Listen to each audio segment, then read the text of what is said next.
Well, my resolutions are to become the youngest heavyweight champion in history.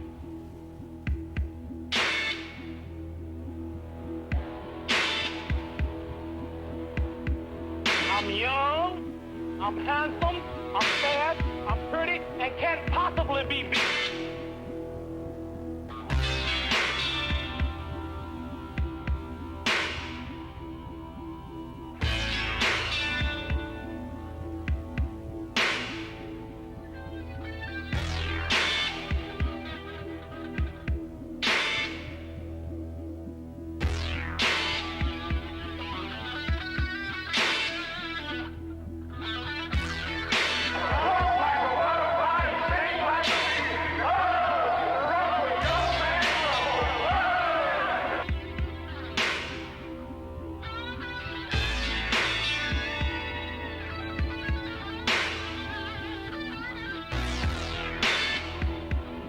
I was just sitting down, thinking back when I was a little boy in Louisville, Kentucky, fighting my first amateur fight, Ronnie O'Keefe. I won on a split decision in the third round, and I was paid $4 for the fight. And I was on local television in Louisville, Kentucky. The show was called Tomorrow's Champions. My goal then was to buy me a nice, beautiful car, buy my mother home, and Saturday night fights were popular at that time. And I figured if I could get on Saturday night television, we made $4,000. Boy, $4,000. Chicago Stadium was sold out that night. We had about 19,000 people that night, 18 or 19,000 people. And this was the finals for the United States Golden Glove Championship.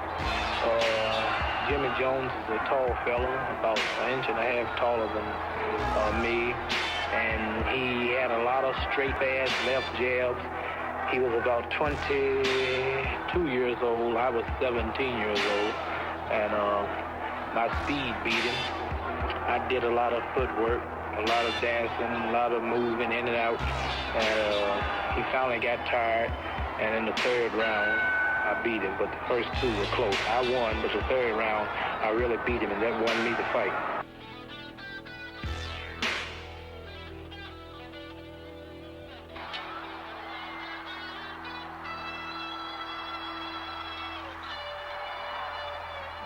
Tony Honeysucker was his first opponent.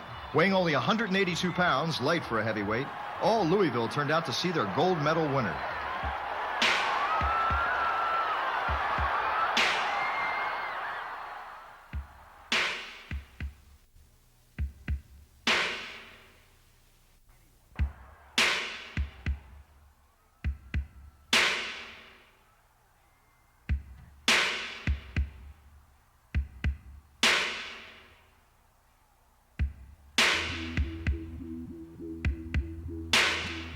Clay boxed smartly, easily winning a unanimous decision. Cassius Clay chalks up professional victory number 1. A unique confrontation took place a few months later. Igmor Johansson, in training to fight Floyd Patterson, went 3 rounds with Cassius. The youngster, brash and speedy, boxed his way around the ring as if he were using Igmor for his sparring partner. It was something to behold.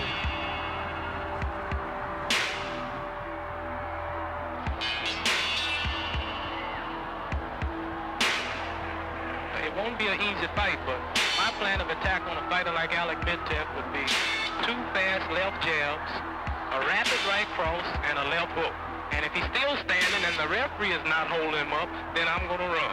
Most people say I'm crazy or punch drunk for saying these things, but I believe that I can really do what I say I can do. I'm out to break Floyd Patterson's record. And by this being my 20th birthday today, January the 17th, that leaves me exactly 1 year to reach my goal in order to win this championship. So whoever stands in my path at that time, either Liston or Patterson, one of them will fall. Yes, that was my first time knocked down as a professional. And I had to get up to take care of things after that because it was rather embarrassing me on the floor. And as you know, I think that I'm the greatest, and I'm not supposed to be on the floor, so I had to get up and put him on out in 4 as I predicted. People do say I'm cocky. Some say I need a good whooping. Some say I talk too much. But anything that I say, I'm willing to back up. And for an example, the other night I predicted that I would knock out this Banks in 4 rounds, and I did. And I have a fight coming up the 28th of this month, this Don Warner, and I also predicted he must fall also.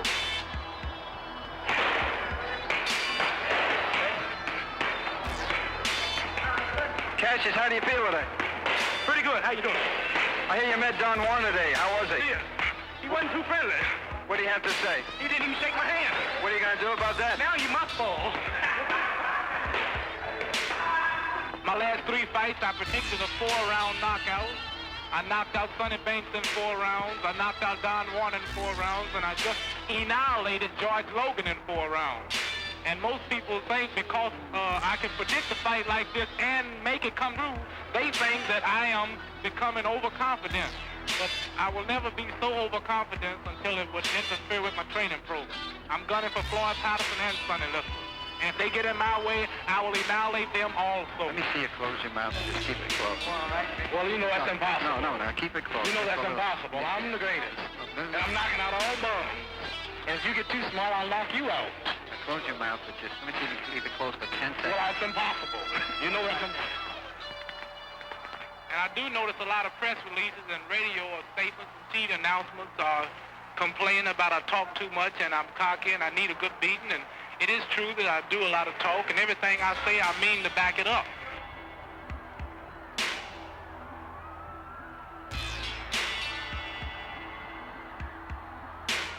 I predict that by the end of 1963, I will be the youngest heavyweight champion in history.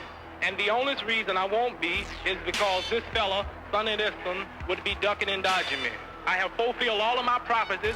I'm up to date in all of my predictions. My train is running on schedule. So the only thing that would hold me back would be Sonny Liston, and I believe he's afraid of me.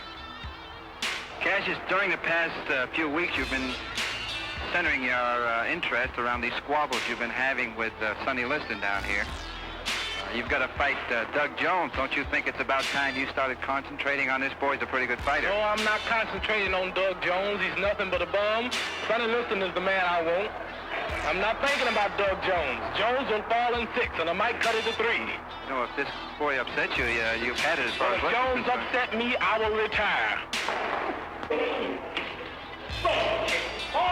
From the clear. Like this. Watch this.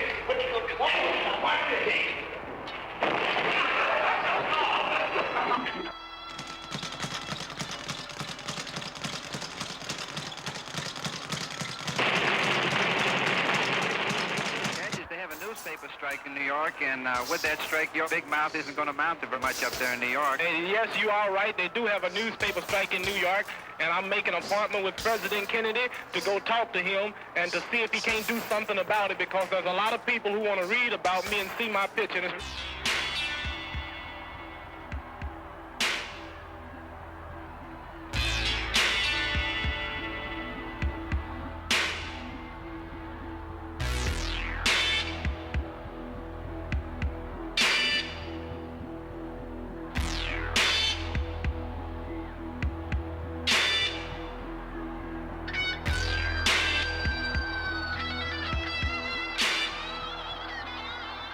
Cassius Clay in white trunks, Doug Jones in black. The first few rounds, neither fighter has the advantage. Here, round 4 is very close. Cassius has predicted a knockout in this, the 4th round. Cassius is confident as usual, and the crowd is on the edge of their seat waiting for the end.